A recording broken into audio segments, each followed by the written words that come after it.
రెండవ సమూయేలు గ్రంథము 19వ అధ్యాయము. రాజు తన కుమారుని గూర్చి దుఃఖించుచు ఏడ్చుచున్నాడను సంగతి ఆ దినమున జనులందరూ విని, యుద్ధమందు సిగ్గుతో పారిపోయిన జనుల వలె వారు నాడు దొంగ నడకలతో వచ్చి పట్టణములో ప్రవేశించిరి. నాటి విజయము జనులకందరికీ దుఃఖమునకు కారణమాయెను.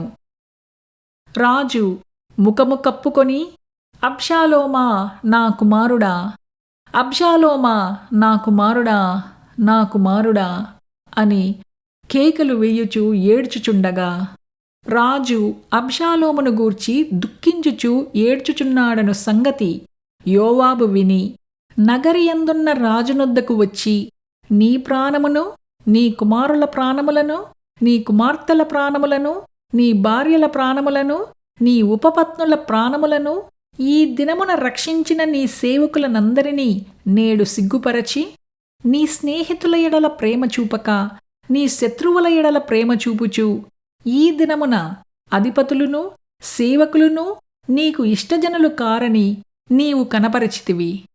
మేమందరము చనిపోయి అబ్షాలోము బ్రతికియుండిన ఎడల అది నీకు ఇష్టమగునన్న మాట ఈ దినమున నేను తెలుసుకొనుచున్నాను. ఇప్పుడు లేచి బయటకు వచ్చి నీ సేవకులను ధైర్యపరచుము.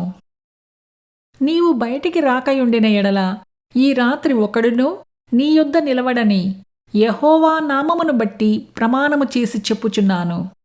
నీ బాల్యము నుండి నేటి వరకు నీకు ప్రాప్తించిన అపాయములన్నిటికంటే అది నీకు కష్టతరముగా ఉండునని రాజుతో మనవి చేయగా, రాజు లేచి వచ్చి గుమ్మములో కూర్చుండెను.